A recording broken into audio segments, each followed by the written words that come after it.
right now, as you were listening to this, like right at this exact second, about 2.1% of your entire sales database is actively rotting. Yeah, it really is. And it's not a glitch. It isn't happening because your sales team is lazy or because your software is somehow broken. Right. It's just a mathematical certainty. Exactly. Mm-hmm. And if you have ever stared at your customer relationship management system, your CRM, and just felt like it was less of a, strategic asset and more of this massive black hole where good leads just go to die, well, you are definitely not alone. You're in good company, unfortunately. Yeah. And I mean, more importantly, the highly paid sales reps that you've hired to close these multi-million-dollar deals are probably spending a massive chunk of their day functioning as like glorified data entry clerks. Which is it's a devastating misallocation of human capital. Mm. I mean, executive leadership, they often treat the B2B CRM as a static vault. Right, yeah. They think of it like this reinforced filing cabinet. You acquire a lead, you put the file in the drawer, you lock it up, and you just sort of assume the file stays perfectly intact forever. Which it doesn't. No, absolutely not. Right. The reality is that a B2B database is not a vault. It is a highly unstable biological system, really. Yeah. And it is actively degrading by the hour. So welcome to the deep dive. Our mission today is singularly focused, and it is incredibly urgent. We're going to solve the silent killer of B2B sales, which is the structural decay of CRM data. We really are. We're going to break it all down. Yeah, we are going to show you exactly how to stop the bleeding, how to reclaim your pipeline, and actually use your data to strike at the exact moment your buyers are ready to spend. And to map out the solution, we are pulling from a really incredible stack of intelligence today. Yeah, we've got a lot of sources on the table. We do. We're analyzing modern CRM data cleaning guides from platforms like ClearOut and InCycle. Great guides, yeah. Right. And we have playbooks for AI-driven sales orchestration from Coffee AI, plus this highly specific timing intelligence from Fundraise Insider. And we also have a breakdown of sales intelligence platforms from Monday.com, right? Yes, exactly. And finally, a truly fascinating technical manifesto on what is called restorative engineering by a thinker named Prasad Vand. Okay, let's unpack this because I want to start right at that 2.1% figure. It's a big number. It is. I hear sales leaders complaining about this constantly. I mean, they authorize these massive budgets to buy lists of like thousands of prospects from legacy data vendors. Yeah, the classic strategy. Right. And they import them into the CRM. Everyone does a little dance. They celebrate the pipeline growth. And then within a single fiscal quarter, the data is somehow completely useless. Completely dead. Yeah, the emails bounce, the phone numbers disconnect. So what is the actual physical mechanism driving this decay? Like, why is this happening? Well, the mechanism is what Prasad Vand calls the physics of human employment, because the modern workforce is highly fluid. People get promoted, Right. People quit. Entire departments get restructured. Companies merge, which means domains change overnight. Oh, yeah, the whole email structure changes. Exactly. And every single time one of those micro events happens in the real world, a record in your CRM instantly turns from an asset into a liability. Wow. And that strict, measurable baseline rate of decay, just across the broader economy, is at 2.1% per month. So let's just do the math on that for a second to really understand the scale.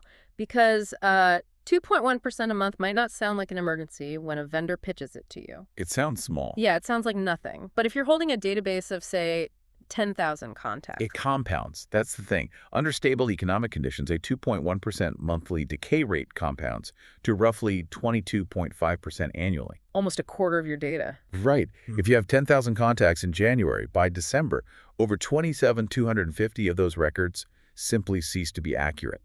They're just phantoms. And from what I'm seeing in the revenue-based research, that's just the baseline for a stable economy, right? Like, if you are operating in a high-mobility sector like software as a service or just the broader tech ecosystem, that number gets even scarier. Oh, it accelerates dramatically. In tech, the average tenure for, say, a VP of sales or a chief marketing officer is often less than 18 months. That's incredibly fast. It is. And the research tracked a single recent month where the email decay rate in the SaaS sector hit 3.6%. Wait, really? 3.6% in a single month? Yes. That is nearly double the historical average. So if you are selling into high-growth tech, Your database is effectively just tearing itself apart at the seams. Which I guess explains the traditional totally panicked response I see from so many sales organizations. The fire drill? Yeah, the fire drill. They reach this breaking point where literally no one can hit their numbers because every list they call is dead. So leadership steps in and declares a manual cleanup sprint. Right. The dreaded manual sprint. Yeah, they rally the troops, they pause all outbound campaigns for a week, they yell at the sales reps to manually verify their accounts on LinkedIn. Which they hate doing. Oh, they despise it. And maybe they hire a few temporary data entry workers to scrub spreadsheets, and they just try to claw their way back to a baseline. And those manual sprints are almost universally a complete and utter failure. Okay, let me push back a little here. I mean, it sounds like trying to bail out a leaky boat with a teacup, sure. Yeah. But aren't manual sprints at least a decent stopgap measure? Like if you're a bootstrapped startup or even a mid-market company that hasn't invested in all this advanced data architecture yet, surely a manual sprint every quarter is better than just letting the boat sink. I mean, that intuition makes sense on the surface, but it completely misdiagnoses the nature of the disease. How so? It is fundamentally structural neglect. To understand why manual sprints fail, we have to look at Bond's biological slime metaphor. It's biological slime. Okay. Yeah, he compares this micro-level CRM data decay to a massive industrial cooling system. So imagine a multi-million-dollar industrial chiller used in a power plant. Okay, I can picture that. Massive pipes, big heat exchangers. Right. Now imagine a 100-micron layer of biological slime, just microscopic algae, starts growing on the copper heat exchanger inside that system. Okay. It's barely visible to the naked eye. But that microscopic insulation layer causes the macro-level efficiency of the entire multi-million-dollar system to plummet. The macro-level financial damage stems entirely from micro-level neglect. So the manual sprint is just, what, wiping down the pipe? Exactly. A manual sprint is sending a technician in to wipe the slime off the pipe once a quarter. Oh, I see. But you haven't changed the water chemistry. You haven't fixed the actual conditions that allow the slime to grow in the first place. Right. So the exact moment the technician closes the hash and the manual sprint ends, the 2.1% decay resumes immediately. You haven't fixed the system. You've just temporarily masked the symptom while the water around the pipe remains totally contaminated. Man, that makes a lot of sense. So what is the actual tangible financial cost of that slime growing back? Because I know the immediate visible thing everyone in marketing and sales panics over is just bounced emails. Well, bounced emails are the visible symptom, and they're highly destructive in their own right, obviously. Because of spam filters. Exactly. A high bounce rate destroys your sender reputation and your domain deliverability. If your outbound engine keeps hitting invalid addresses because your data is decaying, algorithmic gatekeepers at Google and Microsoft, they're going to notice. Yeah, they don't miss that. They don't. They will categorize your corporate domain as a spam operation, and they will literally start routing your legitimate, highly personalized emails to your active prospects straight into the spam folder. Wow. But the bounced email is really just the tip of the iceberg. Yeah, and here's where it gets really interesting. And honestly, this specific piece of intelligence from the Fundraise Insider analysis completely blew my mind. Yeah, the timing aspect. Exactly. The true cost isn't the bounced email. The true cost is the destruction of timing-based selling. This is the absolute crux of the issue for enterprise sales. B2B sales is almost never about convincing someone to buy something they don't need, right? Right. It's about intercepting them at the exact moment they realize they need it, and crucially have the capital to acquire it. So let's look at companies that have recently closed a funding event, like a Series A or Series B round. Yeah, when that news hits the wire, it's just a bloodbath. It really is. Every sales rep in the world descends on them. Because when a company announces that funding event, a very strict window opens up. The C-level buyers are actively evaluating vendors and allocating fresh budgets to build out their infrastructure. Right. They have to meet the aggressive growth targets set by their new investor. Exactly. But that window doesn't stay open forever. How long is it actually open? It is strictly 60 to 90 days. Only 90 days. That is the capital allocation window. After that 90-day mark, the budget is committed. The vendor decisions for that wave of spending are largely concluded, the contracts are signed, and the implementation begins. Wow. So if you show up on day 95 with literally the best software in the world, you still lose. So imagine this scenario if you're listening. Think about your own pipeline right now.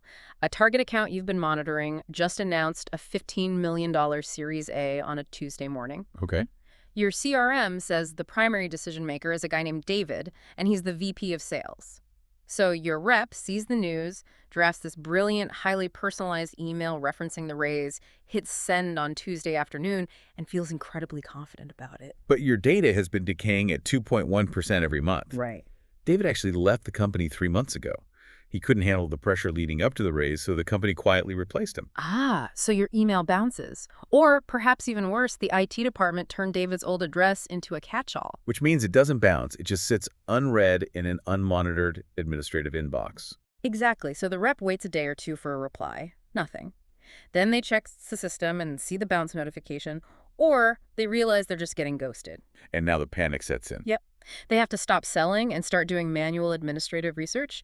They go to LinkedIn, they search the company, they realize David left, they hunt for the new VP of sales. Let's say her name is Sarah. Okay, Sarah.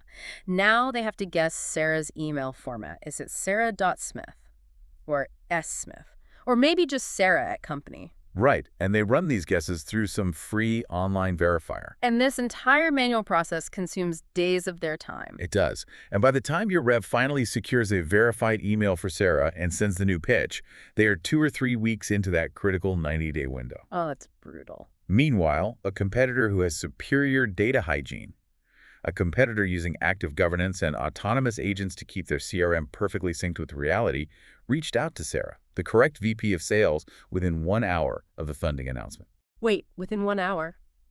Because their system knew David was gone the exact moment he updated his LinkedIn, and it knew Sarah was the new target. Precisely. So the competitor is already scheduling a demo while your rep is still trying to guess an email syntax. Ouch. Yeah. Yeah. The multi-million-dollar contract is lost. And it wasn't lost because your product was inferior or your pricing was wrong or your rep wasn't skilled. It was lost purely because your timing was destroyed by decayed data. That's a brutal reality check. It completely reframes the whole conversation. It's not just about having a tidy database so the marketing team feels good. It's about not missing the only window of opportunity that actually matters in enterprise sales. Absolutely. So what does this all mean for a leadership team? I mean, if the boat is leaking at 2.1% a month, how do they measure the exact volume of water they are taking on right now? Well, they need a rigorous clinical audit. You cannot manage what you do not measure. True. And you certainly can't secure budget from a CFO to fix a problem if you can't quantify the financial damage. And the crucial thing here is understanding that not all dirty data looks the same. Our sources, particularly the cross-analysis from ClearOut and InCycle, they identify several distinct layers of CRM data rot. Yeah, I was looking at that breakdown in the InCycle guide, and it really paints a picture of how insidious this is. It's not just bad emails, right? There's a whole taxonomy of chaos. Oh, yes. For instance, just the sheer volume of duplicates. Duplicates are the classic symptom of a chaotic intake process. The same contact is entered twice or 3 times under slightly different names or email formats. Like how? So a prospect attends a webinar and uses their personal email, right? And the system creates Jonathan Smith. Then 2 months later, they fill out a demo request with their work email, and the system creates John Smith. And because the CRM doesn't inherently know they're the exact same person, it inflates your contact counts, which, by the way, you're probably paying your CRM vendor for based on volume. You definitely are. But worse, it causes your reps to unknowingly reach out to the same prospect simultaneously from different angles, which makes your entire company look incredibly uncoordinated and unprofessional. Exactly. Then you have the plague of incomplete records. Oh, those are the worst. They are. Yeah. These are contacts that are missing the critical fields required to make them actionable.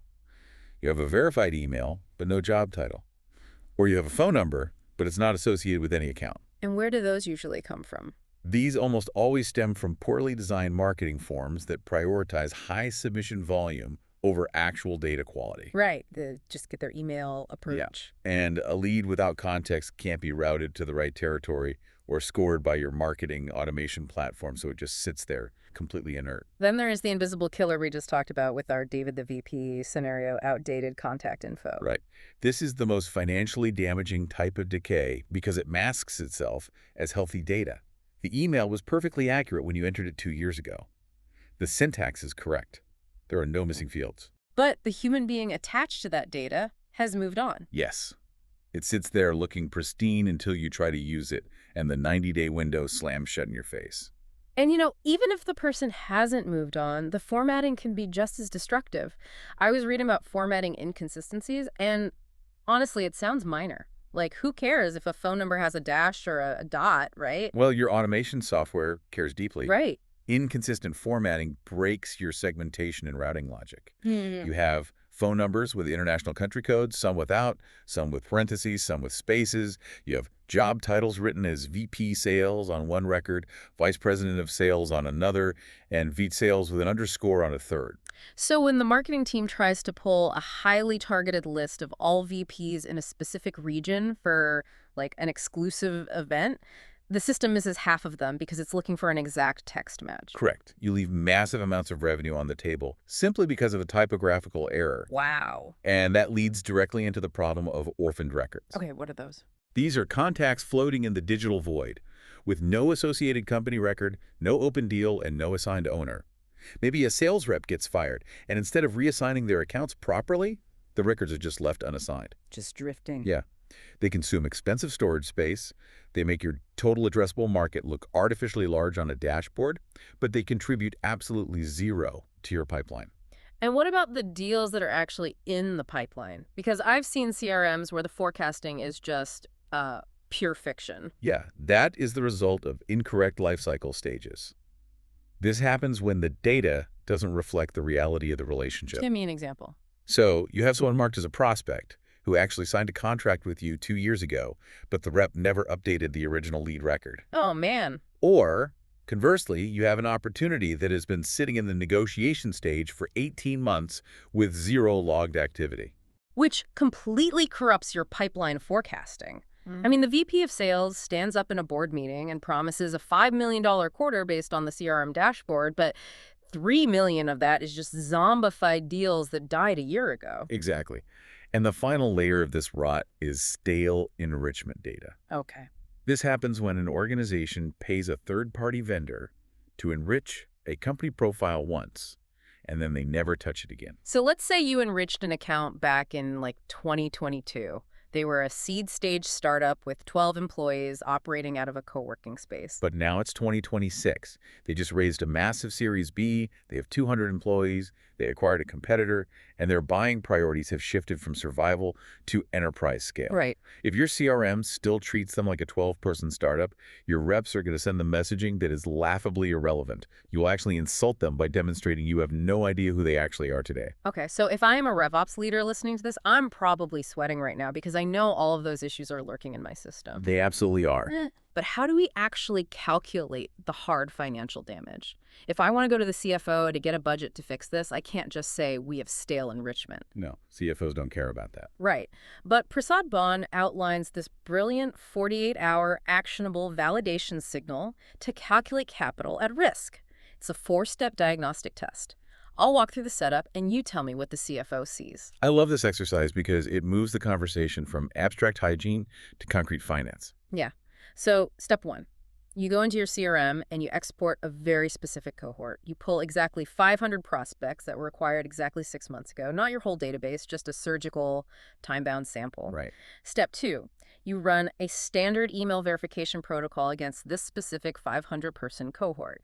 You can use a tool like ClearOut's email verifier or Uplid something that checks the actual server response without sending a real email. Now, step 3 is where the reality sets in. You calculate the hard bounce rate. How many of those 500 emails, which were perfectly valid 6 months ago, are now completely dead? Well, let's use a conservative estimate based on the 2.1% decay rate. Over 6 months, let's say it's around 10%. So 50 emails out of the 500 are gone. Now, for step 4, this is the translation to executive language. You take that number of lost prospects, 50, and you multiply it by your average contract value, your ACV. So if you're selling enterprise software and your average deal size is $50,000, 50 dead records times $50,000. That is $2.5 million of pipeline capital currently at risk. Oh, wow. And that is just in a tiny 500-record slice of your database. Yeah. If you extrapolate that across a database of 50,000 records, the numbers become catastrophic. That's like $250 million in theoretical pipeline, just completely evaporated. This is how you get the immediate, undivided attention of the executive board. You don't ask for budget for data hygiene software. Right? You present a board-level risk assessment showing the mathematical certainty of multi-million-dollar operational leakage. Okay, so if I run this audit and I present this to the board, the immediate instinct from everyone in the room is going to be incredibly violent. Oh, yeah. Delete everything. Exactly.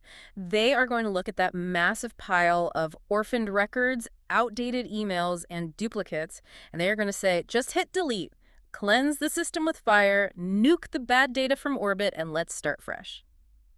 Honestly, isn't that the fastest way to plug the leak? I mean, that instinct is completely natural, but acting on it is a massive strategic error. Deleting data blindly is incredibly dangerous. Wait, really? Why? If the email bounces and the person's gone, it's dead weight. Why in the world would I keep it? Because you are focusing solely on the contact, and you are ignoring the context. You lose the historical narrative of your relationship with that account. Oh, I see. This is where the concept of the quarantine segment comes in, which is a crucial principle in modern data governance. Before you permanently delete records that you suspect are bad, you must move them to a suppression or quarantine list for a minimum of 30 days. What does a quarantine actually achieve, practically speaking? It preserves the historical data for reference while immediately removing the operational risk. By quarantining a contact, you keep them out of your active outbound marketing sequences and your sales reps' call lists. You stop the bounces. Okay. But, crucially, it gives your territory managers a 30-day window to manually verify, cross-reference, or salvage the relationship before permanent removal. Give me an example of what salvaging looks like. Let's go back to David, our VP of sales who left. If you just hit delete the second his email bounces, you might be permanently deleting the entire historical log of a 3-year relationship with his company. Oh, no. Yeah. All the meeting notes, all the technical objections he raised, all the pricing negotiations, gone. If your rep wants to pitch Sarah, the new VP, they are flying completely blind. Right, they have to start from scratch. Exactly. But if you quarantine David's record, the rep can review the historical context, see exactly what David liked about your product, and use that as leverage when they reach out to Sarah. You need the history. You just don't need the decayed contact polluting your active outbound campaigns. That makes total sense. You quarantine the infection, verify the damage, and archive the history. You don't just burn the house down because you found some termites. Correct. You are transitioning the organization from a state of panic to a state of active governance. Which brings us to the most difficult part of this entire process. We have the audit. Leadership knows exactly how much capital is at risk. We've stopped deleting things wildly. Now, how do we fundamentally shift the strategy and the budget to stop the bleeding permanently? That's the real challenge. Because all the sources we are looking at agree that this requires a massive shift in how a revenue organization allocates its resources. Absolutely. The traditional enterprise model, the model that legacy data vendors rely on, is to constantly feed the beast. They want you to allocate your entire budget to buying more and more static, rapidly decaying lists. They are structurally disincentivized to solve your decay problem permanently because their entire recurring revenue model relies on your database rotting, so you have to buy a fresh list next quarter. Right. If they sold you a list that updated itself, you'd never buy from them again. They are literally selling the friction. Exactly. So leadership must pivot their mindset and their budget. They have to shift away from massive top-of-funnel-led acquisition and redirect those funds toward pipeline optimization and data governance. Okay. You shift the enterprise's strategy from buying new, rapidly decaying leads to maximizing the conversion rate of the pipeline we already own. Okay, let's unpack this, because if leadership suddenly cuts the budget for buying new leads, won't the sales floor immediately mutiny? Oh, they'll panic. Yeah. I can hear the sales reps right now. They live and die by lead volume. How on earth do you convince a hungry, quota-carrying sales team that getting fewer leads from marketing is actually a good thing? If we connect this to the bigger picture, we have to look at what those reps are actually doing with their time right now. Pouring new, unverified leads into a decaying system is just creating more bloat. Yeah. It's forcing your highly paid account executives to sift through mountains of garbage to find a single viable prospect. Look at the numbers from Monday.com and Coffee AI. Bad data costs companies an average of $12.9 million annually in operational waste. That is staggering. But the more shocking statistic is how reps spend their day. Sales reps spend up to 72% of their time on non-selling tasks. Wait, 72%. That means a rep who works a 10-hour day is spending less than 3 hours actually talking to customers or negotiating deals. What are they doing for the other 7 hours? And this is the stat that should make every VP of sales sick to their stomach. Yeah. They spend roughly 27% of their total working hours specifically verifying contacts, correcting records, searching LinkedIn, and doing manual data administration. Oh my God. That is more than a quarter of your entire payroll budget for the sales team being lit on fire just to clean up the slime on the pipes. That is insane. You are paying enterprise account executives a massive base salary plus commission to do the job of an entry-level data clerk. Exactly. So when you go to the sales floor and you say, we are cutting the budget for buying garbage leads, but we are implementing active data governance to reclaim that 27% of your lost time, the narrative shifts. Right. You're effectively giving every rep back 2 hours every single day to actually sell to verified, high-intent buyers. You aren't starving them. You are taking away the junk food and giving them higher calorie meals. Quality over quantity restores momentum. It restores their trust in the pipeline. And from a leadership perspective, it effectively expands the capacity of your sales force by 25% without having to hire, onboard, or pay a single new headcount. Okay, that is a phenomenal business case. I am sold. But how do we actually build this active governance in the real world? Like, what is the actual framework that RevOps revenue operations needs to implement? The data governance framework for RevOps is built on a very specific three-pillared structure. First, you have to define and enforce required fields by lifecycle stage. Walk me through a practical example of that. What does that look like in HubSpot or Salesforce? It means you enforce completeness at the property level, hard-coded into the CRM. A contact physically cannot be transitioned from the lead stage to the marketing qualified lead or MQL stage unless the record contains a verified email address, a validated company name, and a specific job title. Full stop. Oh, wow. The system blocks the rep from moving the deal.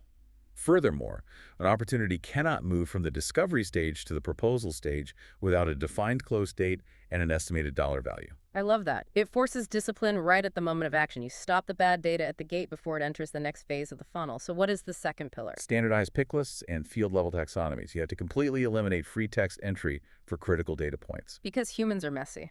Exactly. If you leave a text box open for job title, human nature guarantees chaos. One rep types VP sales because they are in a hurry. Another types vice president of sales. Another types V sales with an underscore. Right. You establish controlled vocabularies. You replace the text boxes with drop-down pick lists. This ensures that before any human or any AI, for that matter, reads or writes to the database, the data conforms to a strictly documented, universally understood definition. No more guessing if SVP and senior VP are going to map to the same marketing campaign. It's locked down. And what is the third pillar? Ownership and accountability. Data quality without explicit accountability defaults to being no one's problem. If everyone owns the database, no one owns the database. Sure. So you must establish defined roles. First, you assign a RevOps data owner. This is the centralized architect who sets the overarching standards, manages the pick lists, and monitors the macro-level benchmarks. And below them. You assign territory data stewards. What exactly does a territory data steward do on a daily basis? Are they just like data janitors? Not at all. They are strategic, human-in-the-loop reviewers. They are responsible for the health of their specific segment, say, the enterprise tech sector in North America. Okay. If a record in their territory is quarantined, or if an automated system flags a high-risk change to a major account, the steward is the human who applies nuanced business judgment to resolve the issue. They bridge the gap between automated rules and real-world complexity. Okay, so we have the hard-coded rules, we have the drop-down pick lists, we have the data stewards, but here is the massive elephant in the room that every sales manager knows. What's that? Humans are inherently terrible at following data entry rules. Yes, they are. I mean, even with required fields, a stressed-out rep who is trying to hit quota at 4:30 p.m. on the last day of the month is not going to do the right thing. If you force them to enter an email to advance a deal, they will just type NA at test.com or string of random numbers just to bypass the required field and get the deal on the board. Exactly. So how do we enforce this governance without just creating a black market of fake data entry? This is the exact bottleneck that has historically broken CRM governance. And it brings us to the fundamental technological shift we are seeing today. The move from manual human entry to autonomous AI agents and real-time API webhooks. Okay, now we're getting to the good stuff. Right. You cannot solve a structural technology problem with human willpower. You need an automation layer that operates faster than human behavior. So we were talking about taking the sales rep out of the data entry loop entirely. Precisely. The rep should be negotiating, not typing. We are looking at the orchestration of tools like Coffee AI, which acts as an autonomous CRM companion agent, and tools like ClearOut's Data Pulse, which functions as a real-time data quality engine. So how does that work? Let's start at the point of entry. How do we stop the test@test.com problem? We use real-time API webhooks. And for anyone listening who isn't, a back-end developer, think of the difference between an API and a webhook like this. A standard API is like you calling a restaurant every 5 minutes to ask if your table is ready. Is it ready? No. Is it ready? No. It's incredibly inefficient. A webhook is like the restaurant handing you a pager. You go sit at the bar, and the exact millisecond the table is ready, the pager buzzes and pushes the information to you. It is entirely event-driven. That is a perfect analogy. So with a tool like ClearOut's Data Pulse, the exact moment a contact is created in your HubSpot or Salesforce CRM, whether a prospect fills out an inbound form, or a rep tries to manually type in a lead, or marketing uploads a massive a webhook triggers instantly. Okay. It catches that raw data in midair and sends it to ClearOut. And what does ClearOut do with it in that fraction of a second? It performs a gauntlet of real-time deliverability checks. It pings the mail server to verify the email exists without sending a message. It runs phone validity checks across 240-plus countries to ensure the area code and format are mathematically valid. Wow. It runs name completeness verification to ensure John is a valid name, but JJJ is not. And then what? Does it just generate a report that a manager looks at a week later? No, this is where the power of the two-way sync comes in. Uh-huh. Within milliseconds, the validated, corrected, and enriched data is written back automatically into your CRM. Fast. Yes. And the crucial point here is that it does this natively. There is no Zapier involved. There is no clunky third-party middleware that can break when an API updates. It just happens continuously in the background. So if that stressed-out rep tries to enter test@test.com, the webhook catches it instantly, flags it as an invalid server response, and literally prevents the CRM bloat before it even gets written to the database. Exactly. It enforces the governance framework autonomously. That is beautiful. It's like having an unbribable bouncer at the door of your database checking IDs in real time. That's exactly what it is. But what about the autonomous agents, like Coffee AI? If the webhook is the bouncer, what is the agent? Because from what I'm reading, it sounds like it replaces the need for the human to type anything at all. Autonomous agents are the evolutionary leap beyond validation. They are actual workflow executors. To understand their value, let's compare a standard CRM's native deduplication capabilities with how an autonomous agent handles the same problem. Okay, let's use HubSpot as an example. HubSpot's native deduplication tool is functional, but it relies on relatively simple logic. It looks for exact matches or fuzzy matches on an email address or a company name. Which seems fine at first glance. It's okay at catching the obvious errors, but it misses massive amounts of context. For example, it completely misses duplicates that are created when multiple people from a partner company dial into a conference call using different device names. Or it misses subtle name variations across different international subsidiary accounts. Right, which is why standard enterprise CRMs typically have a baseline duplicate rate hovering around 20%, even with native deduplication turned on. Exactly. Now, enter an autonomous agent like Coffee AI. The moment you authenticate it with your organization's Google Workspace or Microsoft 365 environment, the agent begins working silently in the background of your rep's daily workflows. What does it do? It reads their emails, it scans their calendar events, and it literally attends their virtual sales calls to record and transcribe the conversations. Wait, it joins the Zoom call as a participant. Yes, it acts as a silent note taker. And because it has access to all this rich, unstructured context, it uses what is called multi-signal entity resolution.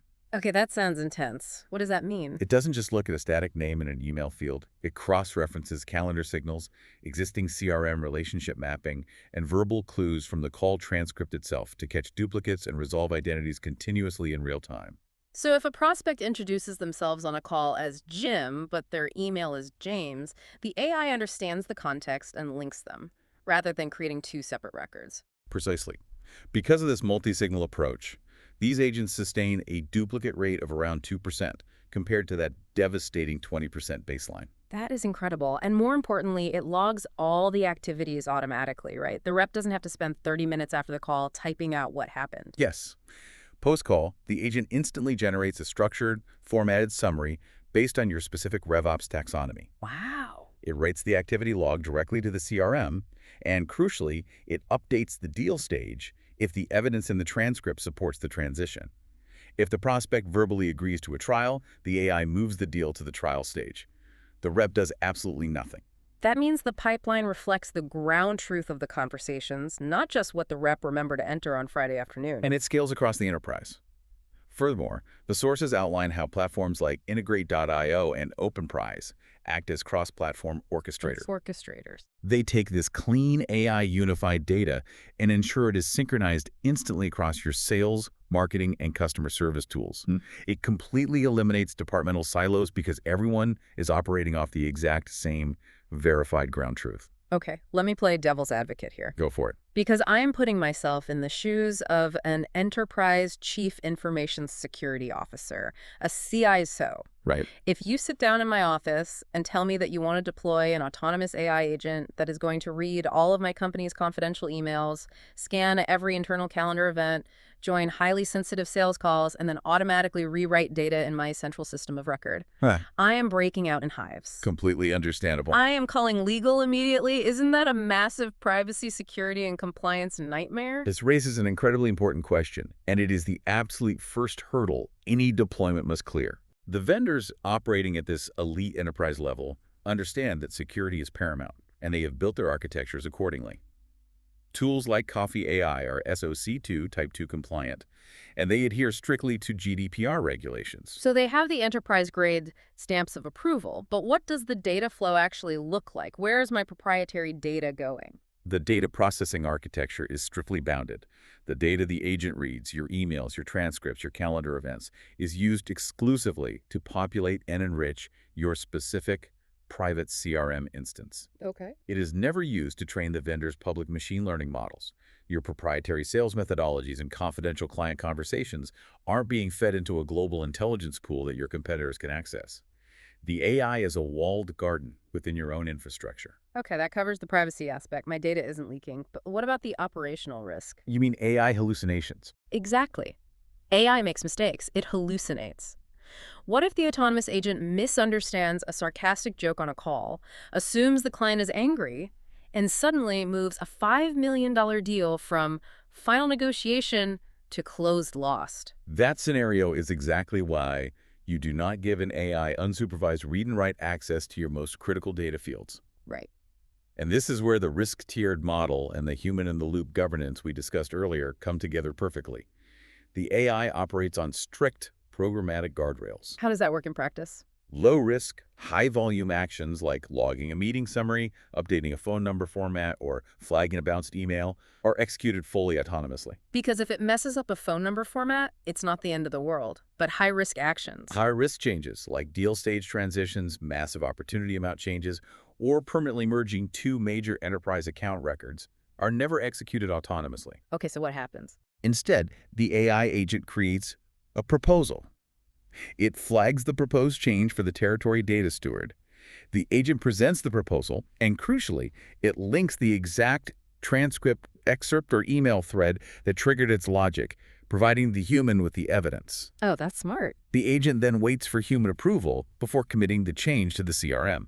That is brilliant. It combines the massive processing speed of AI with the nuanced judgment of a human being. It's like having an ultra-efficient intern who does all the grueling prep work, highlights the relevant documents, but still asks for your signature before sending the final binding contract. Exactly. You get the scale of automation without losing the safety of human governance. Okay, so we have the governance rulebook, we have the technology, the real-time webhooks, and the autonomous agents.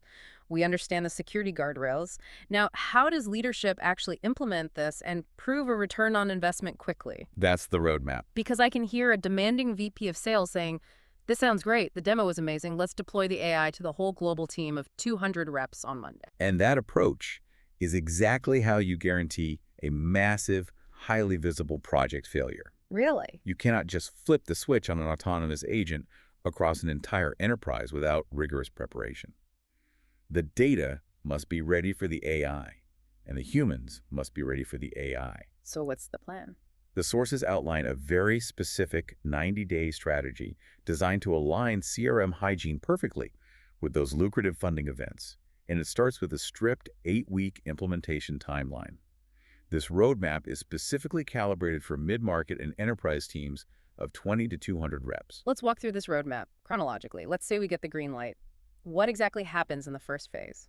The first 2 weeks are dedicated purely to the audit and baseline phase. You must establish exactly where you're starting from. So running that 48-hour test we talked about. Exactly. You run the bond diagnostic, you measure field completeness across the database, you calculate the current duplicate rate, and you map the last activity recency across all open deals.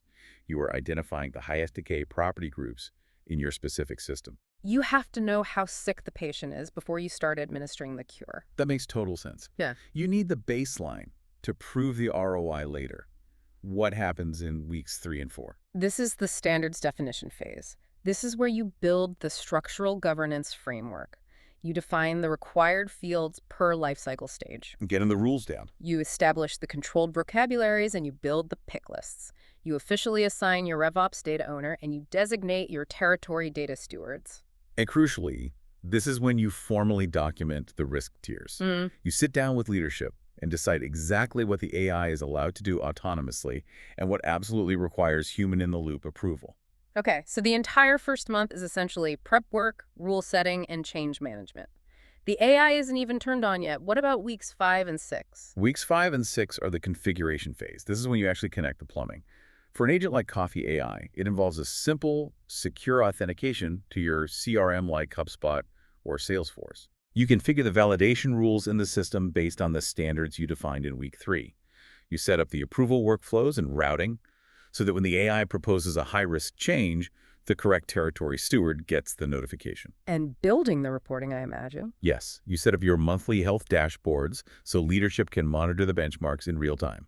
And then we hit week 7, the pilot. I know a lot of aggressive sales leaders would push to skip this and just launch to everyone. Why is the pilot week so fundamentally crucial to the success of the entire project? Skipping data prep and jumping straight to scale is lethal. The pilot week is vital because it establishes the confidence thresholds for the entire organization. You do not deploy the agent to 200 reps. Who gets it then? You run the agent on a single controlled team or a single geographic territory. And during this week, you force a human-in-the-loop review for all AI proposals, even the low-risk ones. So you are simultaneously training the AI's logic, but more importantly, you are training the humans to trust the AI's logic. Exactly. The human stewards review the agent's logic on every single action. They see the transcript excerpts, they approve or reject the updates, and that feedback loop refines the agent's accuracy for your specific business terminology and acronyms. Which is huge. It is. It prevents the AI from making high-speed, high-volume mistakes across the entire enterprise database, and it proves to the reps that the system actually works. And once that trust is established, we move to week 8. Week 8 is the scale phase. Once the pilot proves successful, the duplicate cluster growth is halted and the reps are comfortable, you expand the deployment to the full team of 200 reps. Okay. You shift the routine, low-risk approvals, the call logging, the field enrichment, the webhook validations, to fully autonomous execution. You only retain human review for those high-risk stage transitions. The system is now live. Okay, here's where it gets really interesting. Because once that 8-week implementation is complete, you are roughly 60 days into the quarter. Your CRM has fundamentally transformed. It's a new system. It is no longer a decaying black hole. It is a clean, active, high-performance engine. Every contact is verified.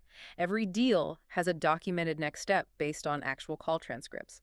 But a clean database by itself doesn't magically close deals. No, it doesn't. Yeah. A clean database is just potential energy. And this brings us to the culmination of the 90-day strategy. This is the moment where you inject live, high-intent buying signals into your pristine engine. Right. We talked about Fundraise Insider earlier. They provide those highly targeted weekly intelligence lists of companies that have just closed Series A or Series B funding rounds, complete with verified C-level contacts. Precisely. Remember the 60 to 90-day capital allocation window we discussed? Yep. If your CRM is a decaying mess, by the time your reps manually clean the data, find the right VP of sales and guess their email, the 90-day window is closed. But now, at the end of this 8-week implementation, your system architecture is pristine. It is governed and automated. So when Fundraise Insider drops their weekly intelligence report and a massive Series A is announced on a Tuesday morning, the entire dynamic changes. Your intake protocol is fully automated. The webhook catches the new lead, validates the contact instantly, and bounces any dead emails before they enter the system. That fast? Yes, the autonomous agent cross-references the account, checks for duplicates, and pulls in the historical context of your previous interactions with that company. So the rep doesn't spend 3 days doing manual LinkedIn research. They look at a fully enriched, verified dossier right away. Exactly. The sales team can move from the moment the news breaks, company just raised capital, to first, highly personalized, context-rich email sent to the correct, verified decision maker in under an hour. Under an hour. You are perfectly capitalizing on the final 30 days of their 90-day capital allocation window. You are intercepting the buyer with a tailored message precisely when they have millions of dollars to spend, while your competitors are still struggling with bounced emails and manual Google searches. That is the ultimate competitive advantage. You aren't just selling a better product, you're selling faster with absolute surgical precision. So what does this all mean for you listening? We started this deep dive by looking at the reality of the CRM not as a static vault, but as a leaky boat where the data physically decays at 2.1% every single month because of the realities of human employment. Yeah, the 2.1% is relentless. It is. We examined why manual cleanup sprints are nothing more than structural neglect, merely wiping the biological slime off the pipe while the water remains toxic. We translated that decay into executive terms, too. We walked through the audit process, evaluating the hidden costs of duplicates, orphaned records, and stale enrichment. Right, the 48-hour test. We used that 48-hour validation signal to calculate the massive, multi-million-dollar capital at risk.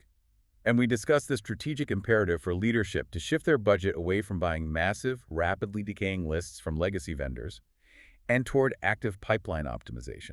We looked at the human costs, too. The fact that your highly skilled reps are wasting 27% of their time acting as data administrators.